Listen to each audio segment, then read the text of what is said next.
আমরা চলে এসেছি আজকে কুমোরপাড়ায়। সামনে দীপাবলি, তার আগে চলছে মাটির বিভিন্ন সামগ্রী তৈরির ব্যস্ততা। দেখতে পাচ্ছেন এখানে মাটির গ্লাস শুকনো দেওয়া হয়েছে রোদে। এরপরে আমরা দেখছি যে এই যে এখানে দেখছি যে মাটি তৈরি করা হচ্ছে কি করে। দেখুন মাটি তৈরি করা হচ্ছে। মাটি প্রথমে ভিজিয়ে নেওয়া হয়, তারপরে ছেঁকে এইভাবে খানিকটা শুকিয়ে নেওয়া হয়। শক্ত হয়ে এলে তারপরে কাজ করতে হয়। যে দেখতে পাচ্ছেন এখানে গামলার মধ্যে দেখুন মাটির বড় বড় নাদ বলি আমরা এখানে, সেই মাটির বড় বড় নাদে এখানে শুকনো দেওয়া হয়েছে। মাটিগুলো শুকিয়ে একটু শক্ত হলেই তারপরে কাজ করা যাবে, কারণ এমনি মাটিতে সাধারণত কাঁকড় থাকে খুব। এবার ওই কাঁকড় দূর করার জন্য মাটি ছেঁকে নিতে হয়। ছেঁকে নিয়ে তারপরে এভাবে শুকিয়ে তারপরে কাজ করা হয়। এখন কুমোরপাড়াতে, পুরাতন মালদার এই পাঁচামারি কুমোরপাড়াতে রয়েছে এখন আমরা।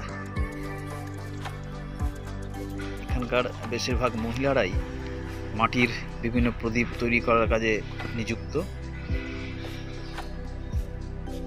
এই জন্য এই পাঁচামারি পালপাড়া খুব বিখ্যাত। সেদিক থেকে বাড়ির গৃহিণীরাও এই কাজের সঙ্গে যুক্ত।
इनके सिंगलটা দিয়ে দিব, ডবলটা আমি দেব কি শর্ট করে দেব। Single pay house. হ্যাঁ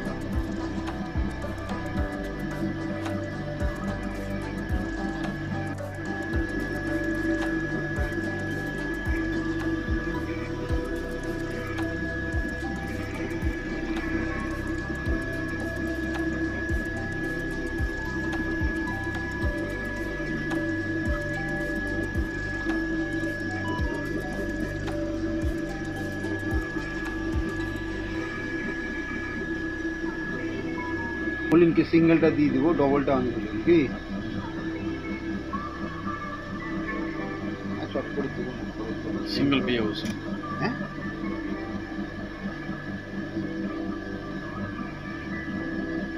এইভাবেই প্রদীপ বানান, হাতে হাতে প্রদীপ যাকে বলে না, হাতে প্রদীপ। আচ্ছা আচ্ছা, একটা ওটা চাকে হয়, এটা হাতে।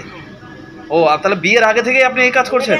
হ্যাঁ, এটা ধরো যে এখন চাহিদা বেশি হচ্ছে, যত দিন যেতে ততই চাহিদা হচ্ছে। আগে যার যে বাড়ি বানাইছে তারাই সব বেশি কাজ করে বানায় দিচ্ছে। ও এখন চাহিদা বেশি? হ্যাঁ আচ্ছা আচ্ছা, খাটনি প্রচুর, অনেক সময় লাগে। হ্যাঁ। আর বিয়ের পর থেকে এখানেই তৈরি করছেন না? হ্যাঁ, আপনি শুধু কি মাটির প্রদীপই করেন না অন্য কাজও করেন? এখন বেশি অন্য কাজ করতে পারি না। আচ্ছা এই যে ছেলেরা করে তুলা পাড়া করতে হয়। আচ্ছা আচ্ছা।